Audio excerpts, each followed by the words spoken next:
بسم الله الرحمن الرحيم. رب اشرح لي صدري ويسر لي أمري واحلل عقدة من لساني يفقه قولي. السلام عليكم ورحمة الله تعالى وبركاته. kusoo dhawaada maadada biochemistry jibtarkiisii koowaad aan maanta halkaani ku sharxi doono qaasatan amino acids. cashirkaani wuxuu ka koobnaan doonaa laba qayb ilaahay idinkii. qaybta kood waxaan kaga hadli doonaa hadduu ilaahay idmo amino acidka inaan fikir guud aan ka bixiyo, soo kaleeto inaan ka hadlo qaab dhismeedka amino acid, soo kalena ka hadlo inta loo kala qaybiyo, shaqooyinka muhiimka ay noo hayaan jirkeena, shaqooyinka ka dhexayaan, sifooyinka ay leeyihiin. laba sifo leeyna jirto, mid ka mid ah tilmaamo oo ah qaabka muraayada oo kale ah, sifo qaabka muraayada oo kale inay leeyihiin. waxaan ula jeedinaa cashirkiisa qaybtiisa markaa gaarna si fiican u sharxi doonaa. iyo sidoo kale sifo ah inay u dhaqmi karaan sida aashitadoo kale. asna waxaan kaga hadli doonaa qaybta labaad ee cashirkan. haddaba waxaa jiro waxyaabo laga rabo ardayga markuu cashirkan uu barto inuu yaqaano. waxaa ka mid ah inuu qeexi karo amino acid wax loola jeedo, inuu sharxi karo qaab dhismeedka amino acid, inuu tixi karo noocyada loo kala qaybiyo amino acid, sidoo kale inuu yaqaano tixi karo shaqooyinkooda, iyo sidoo kale sifooyinka ay leeyihiin inuu sheegi karo.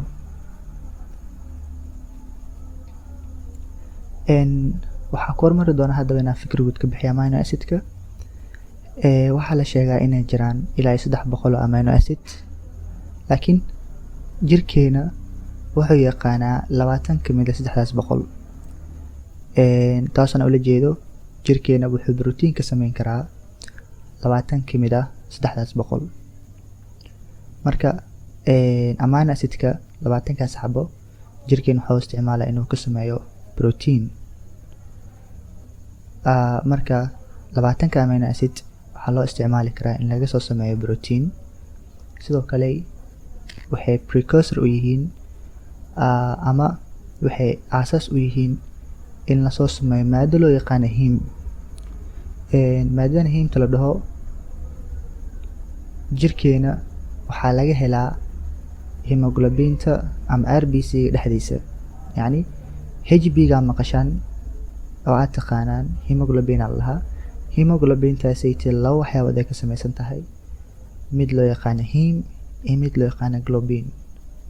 hemtan waa marka muhiimadeena wax xooga saari doono. hemtanna waxaa asalkeedii laga soo sameeyaa amino acidka.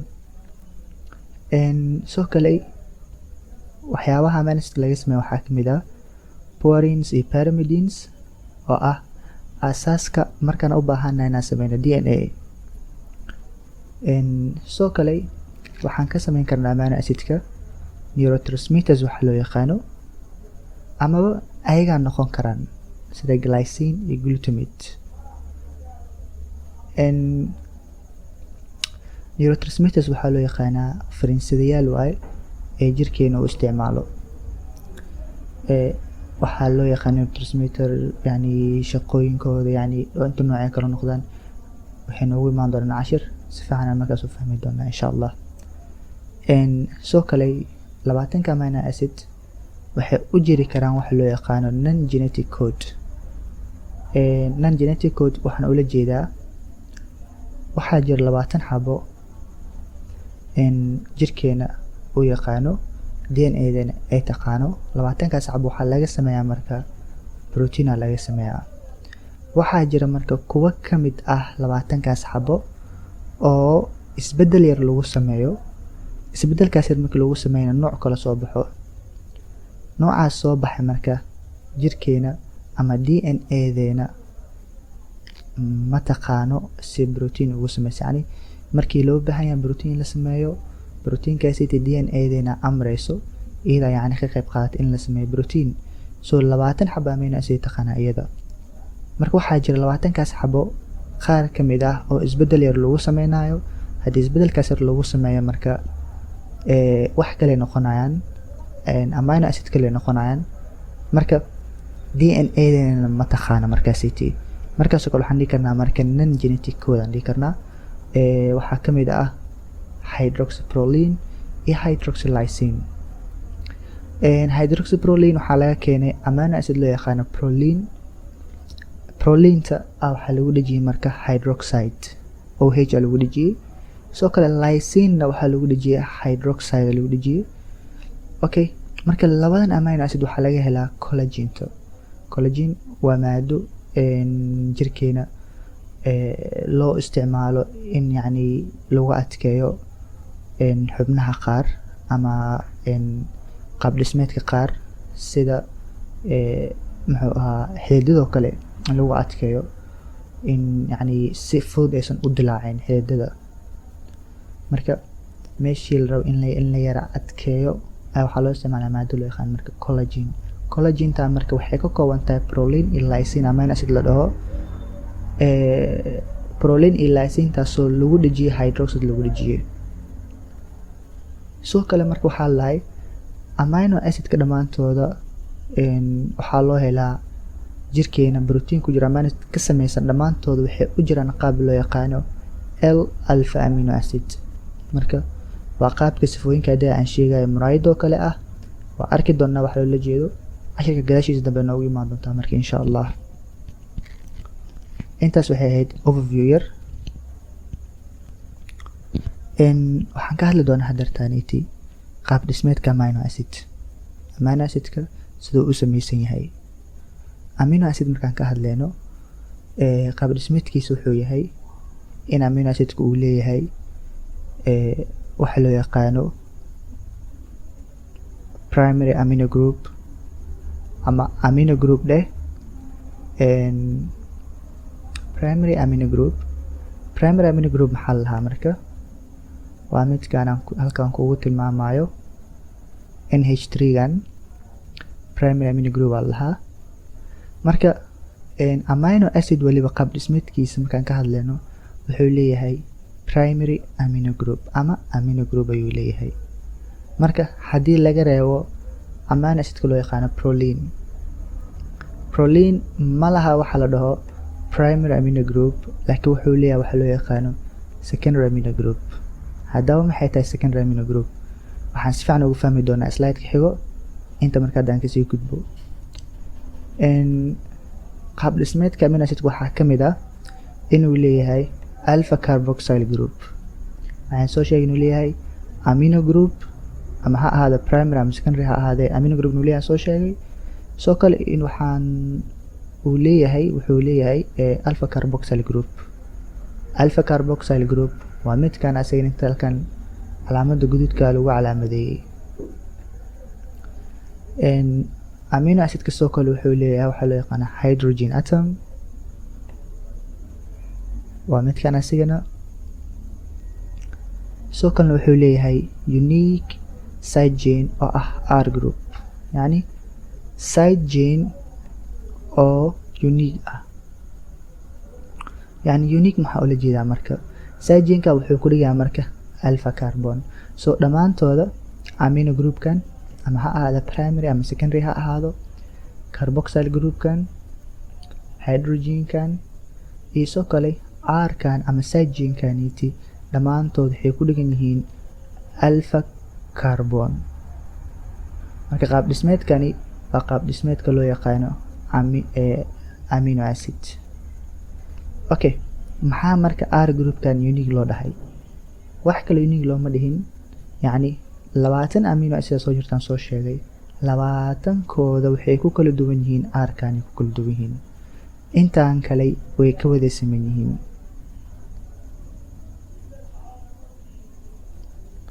labaatankooda waxay ku duwan yihiin andhahay R-ka ayay ku duwan yihiin intaan kale way ka wada siman yihiin so R-kan amino acid walbaba R-kanita gooni u yahay nooc yani qaab dhismeed gooni uu leeyahay marka mid waliba R-kiisa si qaas u yahay marka saasaa unique loo dhahay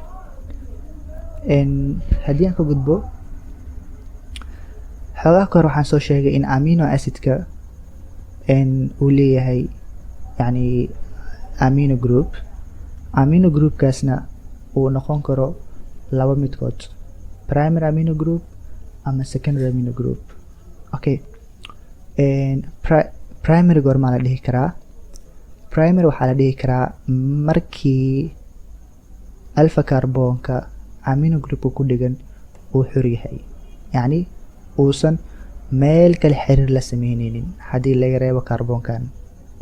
yacni maxaa dhahay primary amino group waxaa dhihi kartaa markii amino groupka uu ku dhigan yahay keliya alpha carbon uusan meel kale ku dhignin. Okay, secondary amino group goormaan dhihi karaa? Secondary amino group waxaan dhihi karaa markii amino groupka uu ku dhigan yahay alpha carbonka sidoo kalena si la mid loo ku dhigan yahay R cygenka ama cygenka, yacni inta waa amino groupkii, kani waa hydrogentii, kani waa alpha carboxyl, kani waa carbonkii. inta marka waxay noqonaysaa intaan waxay noqonaysaa marka R group ama R cygen. marka haddii aad fiiriso amino groupkan wuxuu ku dhigan yahay carbonkan alpha carbon isoo kale wuxuu ku dhigan yahay cygen xiriir la sameeyay. sidaa darteed markii noocan uu yahay amino groupka waxaan dhihi karnaa secondary amino group.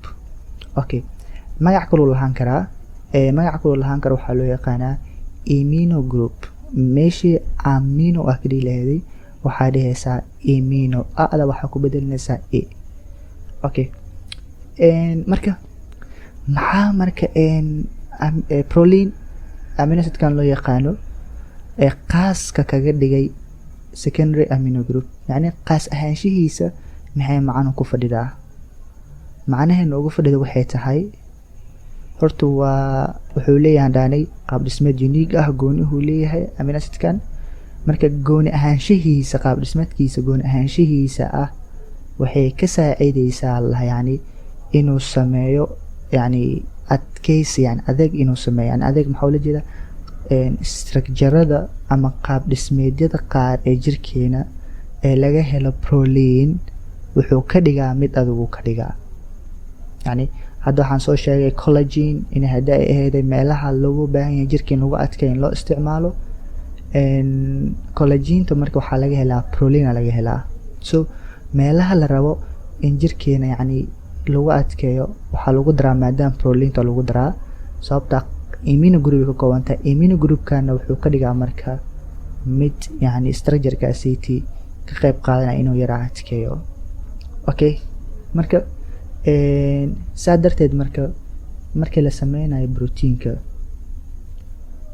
afar qayb loo kala qeybiyaa. protein markii la sameynayo qayb loo yaqaano primary, secondary, tertiary iyo quaternary. Okay, secondaryga marka proteinka markii la sameynayo secondaryga wuxuu noqonaa marka laba qayb oo noqonaa alpha helix waxa la dhaho iyo beta sheath waxa la dhaho. markaan joogno secondary protein markii la sameynayo qaybta alpha helix-ka ayaa wuxuu ku sameeyaa carqaladeeya, yani qaab dhismeedka loo yaqaano alpha helix-ka carqaladeeya prolineka. marka soo carqalada u geystaa qaab dhismeedku qaldaa. qaasa marka la joogo globular protein waa baran doonaa waxa globular protein la dhaho. fibrous protein waxaa la jiro waa arki doonaa, way noo imaan doonaan jabtarka noogu xigo insha Allah.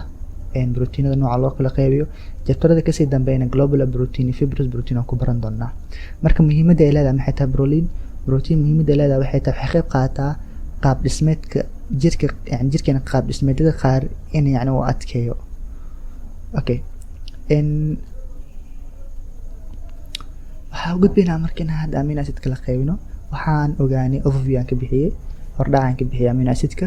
waxaan soo kala sameeyay qaab dhismeedkiisa aan baranay. mid kamid qaab dhismeedka waxaa jira mid kamid yani ka duwan aan dhahnay waan baranay asagana sababta ugu duwan yahay. hadeetaan marka waxaan baranaynaa inta loo kala qaybiyo amino acidka. amino acidka horta waxaan kala qaybin karnaa inuu yahay polar oo oo la jeedo mid ku milma biyaha, ay inuu yahay non polar aan ula jeedo mid aan ku milmin biyaha. yani amino acidka qaarkood biyahay jecel yihiin, hydrophilic amino acid lahaa kuwaas polar loo yaqaanaa, qaarkoodna biyahay necban yihiin waxaa loo yaqaanaa hydrophobic ama non-polar.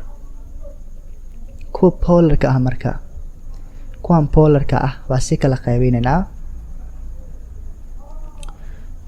waxaa u kala qaybinaynaa marka kuwa uncharged ah iyo kuwa charged ah. yani uncharged iyo charged maxaa ula jeednaa? yani uncharged waxaa loola jeedaa amino acidkan wax danaba ma laha, yani positivena ma lahan, danab positive ah yani ma dhihi karo danabtiisa yani waxa waye plus y ama danabkiisa yani waxa waye negative y lama dhihi karo, marka wax danaba ma lahan. halka qaarkood ay leeyihiin danab, kuwaasoo loo yaqaana marka charged. so maxaan dhahay kuwa biyaha jecel waxay noqon karaan kuwa danab aan lahaynin iyo kuwa danab leh. haddaba danabtan positive iyo negative inuu yeesho amino acidka maxay faa'iido leedahay waa arki doonaa cashirkeeni labaad. faa'iido si fiican u fahmi doontaan inuu yeesho positive iyo negative inuu yeesho faa'iido leedahay. chargedka marka loo sii kala qaybiyaa labo, inuu noqdo mid danabtiisa ay tahay positive ama inuu noqdo mid danabtiisa ay tahay negative. amino acidka marka haddii aan fiiro dhanka non-polarka ah, midkan biyaha ku milmin ama hydrophobic amino acid baa dhihi kartaa, wuxuu noqdaa marka asiga aliphatic iyo aromatic. dabcan waxaan chemistry waaye dugsiga lagu soo qaatay. aliphatiga yani waxa waaye inuusan amino acidkanit uusan lahayn wax structurekiisa ring kamida, yani wax ring sameynayo, ama isoo kale inuu noqon karo amino acidkan mid aromatic ah oo ring ii sameynayo. waxaas waa isla fahmi doonaa ayagoo sawir haddana imaan doonaan marka isla fiirno. waa kuwaana halhala u geli doonaa marka. qaybtan waa qaybtii non-polarka aheeda ee biyaha necbaneed. waxay iskugu jiraan marka kuwa ringi ah yani aromatic ah iyo kuwa aliphatic ah. waxaa soo dhaweyn doonaa. waxa u horeeya marka non-polarka, waxa u horeeya kuwa biyaha necba, waxa horeeya amino acid loo yaqaano glycine. glycine waa aliphatic amino acid. meeshan marka kala qaybinta anigoo wado waxaa kusii dhex wadi doonaa shaqooyinkeena qabtaan amino acidka. glycine shaqaduna qabta maxaa kamid ah? glycine sida caadiga asiga shaqadiisa waa neurotransmitter, waa furiin gudbiye glycine oo furiin gudbiye ka shaqeeyo muxuu ahaa xangulaha. weliba furiintiisa uu gudbinaya waxay tahay shaqa joojin, inuu sameeyo yani shaqa joojin waxyaabaha qaar jirkeena ka dhex dhacayo, yani khaasatan waxyaabaha qaar xangulaha ka dhex dhacayo inuu ka joojiyo shaqada. furiin gudbin oo waxaa waye shaqa joojin ah. sidoo kale waxaa loo isticmaalaa in laga sameeyo hiim. haddii waan soo sheegay waxaan dhahay RBC-dan waxaa ku jirto HB maado loo yaqaano hemoglobin. hemoglobinta marka waxay ka samaystaa laba waxyaabood, globin iyo hiim. hiimtan marka glycine laga keenaa. hemoglobinna maxay noo sameysaa? oxygen-ta inoo qaadaa. sidoo kale glycine waxay ka buuxdaa ama waxaa laga heli karaa collagen-ta laga heli karaa. maadada collagen loo yaqaano. collagen waxaan dhahay maado protein ka sameysan waaye. jirkeena waxaa loo isticmaalaa meelaha la rabo in lagu adkeeyo sida seedaha oo kale, xididada oo kale. marka waxaa noogu xigo alanine, waa aliphatic amino acid weliba non-polar. waxaan ka hadlayna waxaa waaye ministkan haddaan ka hadlayna waa kuwa aan biyaha ku milmin. marka alanine aliphatic waaye. so shaqadiisa maxay tahay? alaninta wuxuu noo sameeyaa yani shaqadiisa waxay tahay waxaa la isticmaalaa gluconeogenesis markii loo baahan yahay. tusaale ahaan qofka markii wax uu cuno uu waayo in muddo uusan quudanin, wax sokor ku jirto uusan cunin, waxaa la sameynayaa jirkiisa waxyaabaha qaar aan sokorta ahayn waxaa la isku dayaa in sokor loo bedelo, sida heertoo kale, borotiinka kale, amino acidka kale. waxaa la sameynaa marka sokora loo bedelaa. marka waxyaabaha sokorta ahayn markii sokor loo bedelaa waxaa loo yaqaanaa gluconeogenesis. so waxaa kamid ah amino acidka kamid ah marka. so alanine waxaa la isticmaalaa markii qofkaaniiti wax tamar ah ama wax sokor jirkiisa laga waayo, si yacni tamar looga sameeyo alanine sokora loo bedelaa markaas. marka shaqada jirkeena uu noogu fadhin karo midaas waaye. valine asina soo kale amino acidka biyaha necab uu kamid yahay. valine iyo leucine iyo isoleucine bo saddexdan amino acid branched chain amino acid lahaa yani branch leeyihiin brancha ka baxo muxuu ahaa soo kale cudur ay jira ayaga ay ku badan yihiin saddexdan amino acid valine leucine isoleucine cudur loo yaqaano urine mobile disease marka cudurkaniti waxaan ku baran doonaa hadduu ilaahay idmo genetics maadaas ku qaadan doonaa wax loola jeeda iyo faahfaahintiisaba inta hadda kuma gelayo soo kale waxaa jira wax la dhaho amino acid la dhaho phenylalanine amino acidkan wuxuu ka mid yahay amino acidka neceb biyaha hydrophobic ah ama non-polarka ah haddaa aragto wuxuu leeyahay qaab dhismeedkiisa ring uu leeyahay wareeg uu leeyahay waxaan loo yaqaanaa aliphatic maahan aromatic waa marka so amino acidka muhiimadda jirkeena uu leeyahay maxay tahay muhiimadda jirkeena uu leeyahay waxay tahay asiga amino acidkan waxaa loo bedelaa waxa loo yaqaano tyrosine amino acid kamid waaye 20 xabaayina tyrosine loo bedelaa tyrosine waxay noo sameysaa maado loo yaqaano melanin melanin marka waxay qayb qaadataa midaweynta jirkeena yani in midowga yani midow qof inuu noqdo qayb qaadataa saa darteed waxaa jira marka cudur ah in maadadaniti jirka ay ku badanayso ama amino acidkan jirka uu ku badanayo yani inaan la bedeli karin amino acidkaniti loo bedeli karin amino acid loo yaqaano tyrosine marka jirka uu ku badanaya marka hadduu jirku batana qofka cudur ka qaadaa cudurka ku qaada waxaa loo yaqaanaa phenylketonuria asina waxaa ku arki doonaa genetics hadduu ilaahay idmo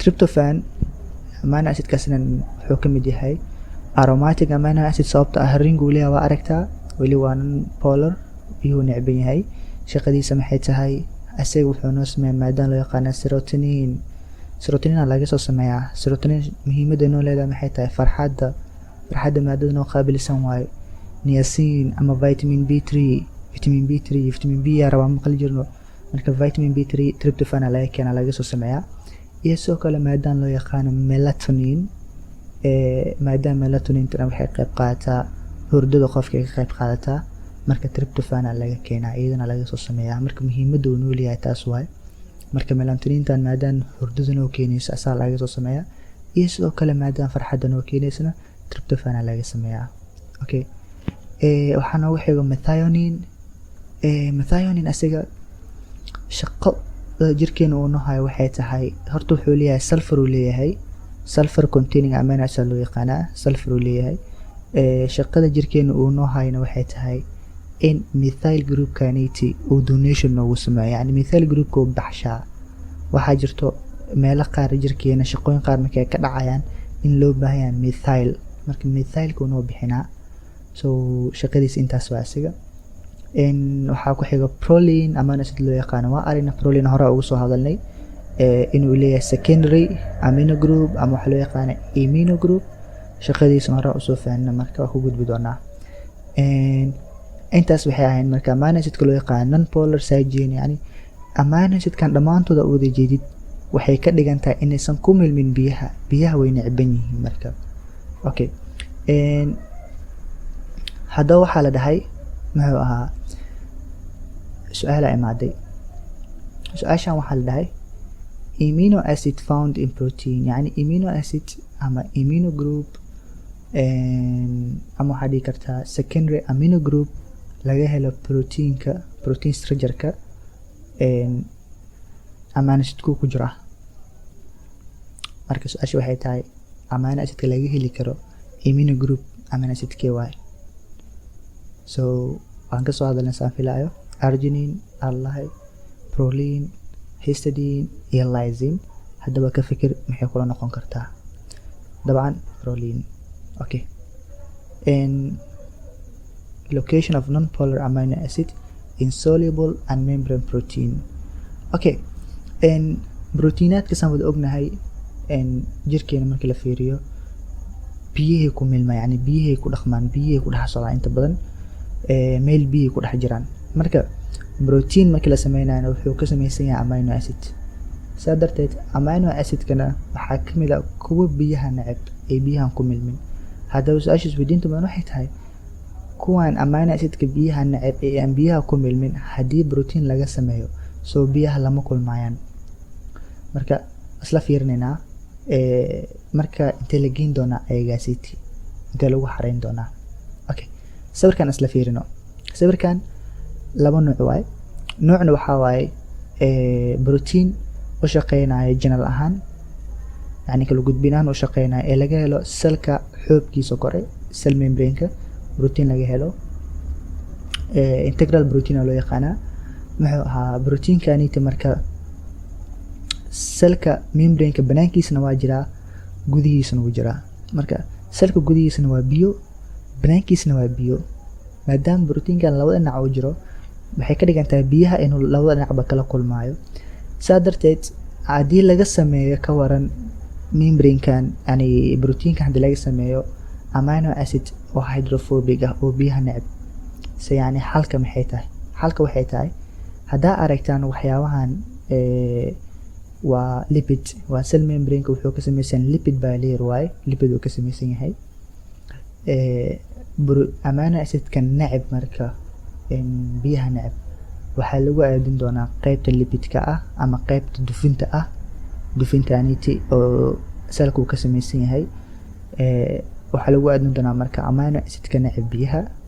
so maadaama biyaha uu necban yahay dufinta uu jecel yahay ka dhigan tahay in dufinta iyo biyuhu way isnecban yihiin. marka qaybtaniti marka banaanka jirta ee qaybtan gudaha jirtona ee ku aadan biyaha ayagana waxaa laga sameyn doonaa amino acid biyaha jecel. marka saasa lagu xalinayaa. okay, kan wuxuu ahaaba mid yani membrane ama xoobka selka ku jiro kaasoo lipid ka kooban. ka waran haddii proteinkan uu yahay protein dhaqdhaqaaqayo ee biyaha ku darsoomayo, maxaa la sameynaa? dabcan proteinka markaas waxaa la sameynayaa kuwa biyaha neceb amino acidka laga sameeyey ee biyaha neceb waxaa la gelin doonaa gudaha proteinka la gelin doonaa. kuwa biyaha jecel amino acidka laga sameeyena waxaa la keeni doonaa qaybta banaanka la keeni doonaa oo biyaha ay la kulmi doonaan. marka saasa lagu xalin doonaa. sawirka haddaa aragta qaybta jaalada ah waa qaybta biyaha neceb, qaybta guduudkana waa qaybta biyaha jecel. okay, meeshaan marka waxaa imaaday cudura meeshaan ka dhalan karo, mar qaar qalad ku imaan karo. sickle cell anemia waxaa imaan karta anemia imaan karto mar qaar, yani oo ah in qaab dhismeedka unuga cas qaab dhismeedkiisa inuu isbedelo, RBC-da qaab dhismeedkiisa inuu isbedelo. saa aragtaan markaan waa qaab wareego ku yani xoogaa weyn, markaan waa sida bishii oo kale. marka maxaa keenay inuu saan iska bedelo, saan isku bedelo? maxaa keenay? maxay tahay sababta? sababta waxaa waaye marka waxaa la dhahay sickle cell anemia yani wuxuu ku imaadaa in isbedel lagu sameeyo amino acidka ku jiro RBC. yani sidee RBC-ga waxaa ku jirtaan soo sheegay hadaati, ama unuga cas waxaa ku jiro hemoglobin maada la dhaho. maadaas waxay noo qaadaa oxygenka noo qaadaa. okay, hemoglobinta waxaan dhahay waxay ka samaystaa laba waxyaabood, globin iyo waxay ka samaystaa heme waan kasoo hadalna waxaana glycine noo samayso. haddaba globinta marka protein waaye. globintaas proteinka ah wuxuu ka samaysan yahay asiga 4 waxyaabood, 2 alfa ah iyo 2 beta ah. marka betada uu ka samaysan yahay waa protein, betada uu ka samaysan yahay waxay kasii samaysan tahay marka glutamate iyo valine, yani sorry glutamate ay kasii samaysan tahay. marka qaladka wuxuu ka imaanaya waxay tahay glutamate waxaa waaye amino acid jecel biyaha. waxaa la sameyn doonaa marka glutamate qalada imaanayo, soo glutamate la bedeli doonaa, waxaa lagu bedeli doonaa valine. marka valine waa amino acid neceb biyaha, saa darteed mid biyo jecel ah waxaa lagu bedelay mid biyo neceb. saa darteed wuxuu sameyn doonaa marka qaab dhismeedkii isku keeni doonaa soo gudaha u galo oo biyaha uga dheeraado. waxaana ka dhalan karta markaas RBC inay yeelato qaabkan oo kale. So anemia maxaa keenaya marka? Anemia waxaa keenaya waxay tahay yani qofkaaniiti dhiigirada maxaa u keenaya? Dhiigirada waxaa u keenaya waxay tahay qaabkan maadaama ay haddii ay yeelato jirkeena waxaa jirto meel lagu burburiyo dhiig cas. Saa darteed meeshaas dhiig cas lagu burburinayo meeshaas waxaa laga yaqaanaa dhiig cas qaabkooda inuu yahay qaabkan. Marka haddii la arko dhiig cas oo qaabkan aan lahaynin ee qaab kale leh waxaa la sameynaa waa la burburiyaa. Saa darteed maadaama dhiig cas uu yani qaab dhismeedka uu bedeshiyo qaabkan uu noqday una sabab ahaa glutamate lagu bedelo valine markaasayta markay gaaraan xarunta lagu burburiyo dhiigga markay gaaraan oo la arko dhiig cas oo qaabkan leh wax kale loo arki doonaa. Saa darteed waa la burburin doonaa. Qofkii marka dhiig cas ku yaraanayo, qofkii marka anemia ku dhaceyso, dhiig la'aan ku dhaceyso qofkii. Marka cudurkaas ka dhasho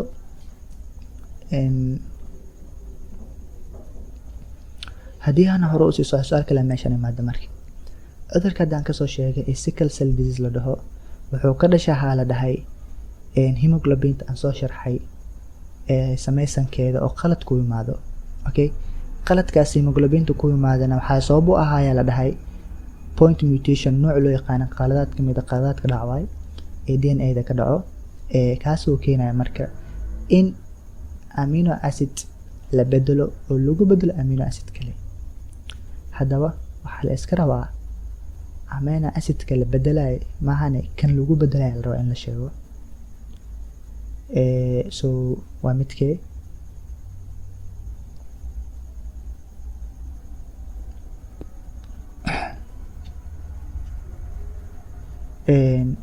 valine amino acidka saxda waa valine.